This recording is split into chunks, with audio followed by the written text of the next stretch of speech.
Officials have reportedly thrown their weight behind calls for Gaddafi to go.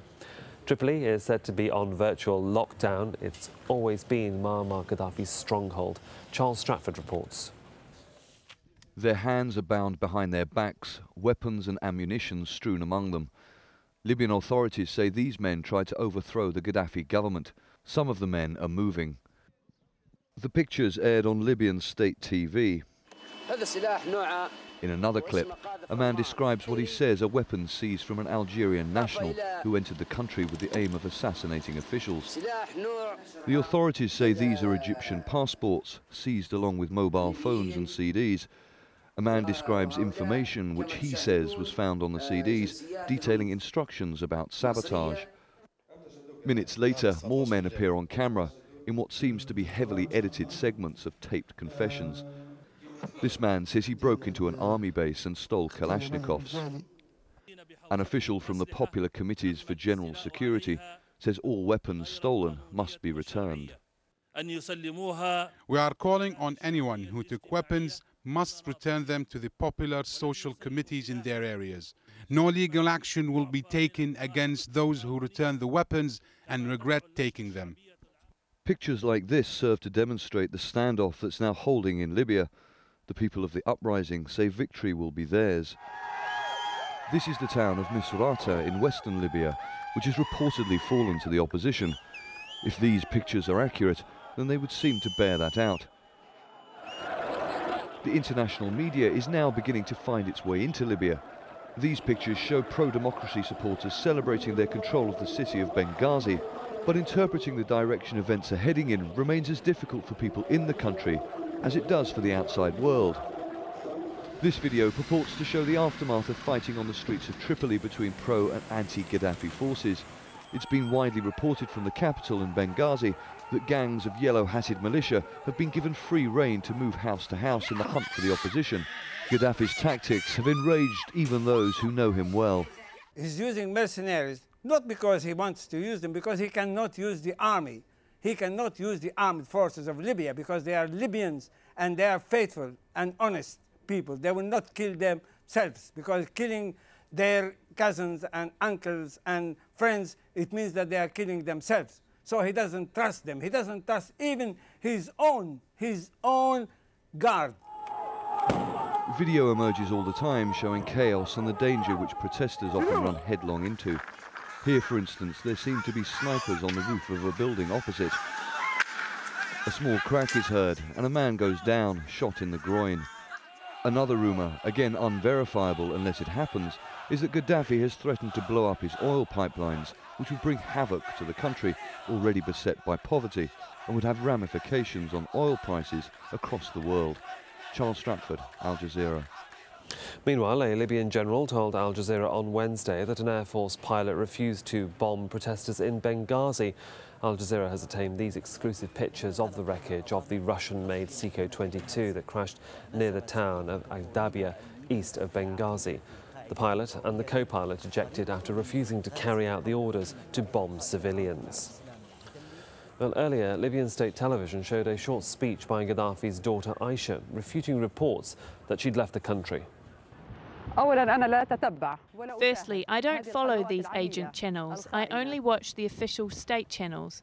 But I was surprised by the number of phone calls that I received from my friends abroad telling me this news. I would like to tell the Libyan people that I am as steadfast as this house I stand in front of. And this shows to the Libyan people the amount of lies, fabrications and false news these channels are spreading.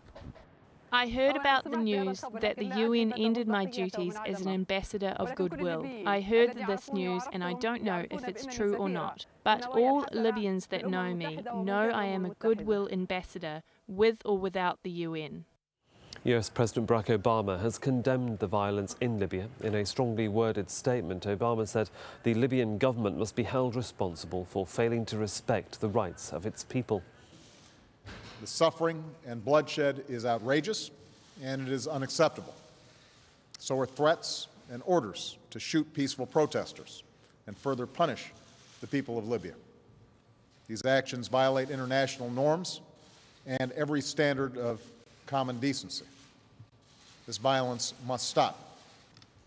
I've also asked my administration to prepare the full range of options that we have to respond to this crisis. This includes those actions we may take and those we will coordinate with our allies and partners, or those that we'll carry out through multilateral institutions. And the UN's General Secretary Ban Ki-moon has expressed grave concern over events in Libya. He condemned attacks against civilians and said those responsible must be punished. Kath Turner is in New York. The United Nations Secretary-General Ban Ki-moon cut short a trip in the United States to return to New York so he could have talks with his senior advisers on the situation in Libya. Ban Ki-moon again condemned the violence in Libya and called for an end to the bloodshed. He said that the United Nations Security Council should be looking at other options, including sanctions. But as we've seen in the past, the Security Council often finds roadblocks when it comes to negotiating, with the permanent 5 members sometimes unable to agree on taking measures which would interfere with another country's domestic affairs. On Friday, the United Nations Human Rights Council will meet with its member states. It's working on a draft resolution. We've seen an early copy of that, and already it's been criticised by some Human Rights Watch groups for being too watered down. Typical United Nations language, such as strongly condemns and calls for. Some say it doesn't go far enough. They'll be meeting to discuss that resolution, but with so much negotiation and diplomatic pressure from all sides, it could be days before we see any kind of meaningful action in Libya. Governments around the world are scrambling to get their citizens out of Libya. The Libyan government is providing only limited cooperation. With 25,000 citizens in the country, Turkey is mounting the largest evacuation in its history, while also fielding requests for help from other governments. The EU is evacuating 10,000 of its citizens by sea and air. India made plans to evacuate 18,000 Indian citizens to neighbouring Tunisia and Egypt, but is still waiting for air and sea clearance. The US State Department says there are several thousand American citizens in Libya, but it's not received permission to evacuate them via air charters. The first ferries with some 575 Americans were supposed to leave on Wednesday, but the departure has been delayed.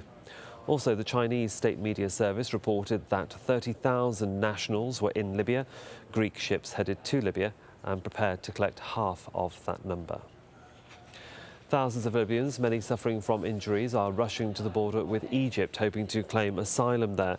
But for those who've already reached, it's the beginning of a new struggle. So far, Egypt's only allowed a trickle of Libyans into the country. Jamal Eshiel reports now from Saloum on the Egypt-Libya border. Thousands have come through this crossing, fleeing the violence racking Libya. They've taken as much as they can carry: televisions, refrigerators and washing machines. They don't know when it will be safe for them to return. They also brought with them horrific tales of mercenaries, airstrikes and bloodshed. We do not know where they're coming from. They're not Libyans. They're African mercenaries. They're shooting people randomly. These people are trying to protect themselves from these mercenaries in places like Tobruk, Benghazi, Al-Baida and Drana. Mobile hospitals have been set up to help those injured in the violence. Ambulances wait to take people for treatment, although facilities here are based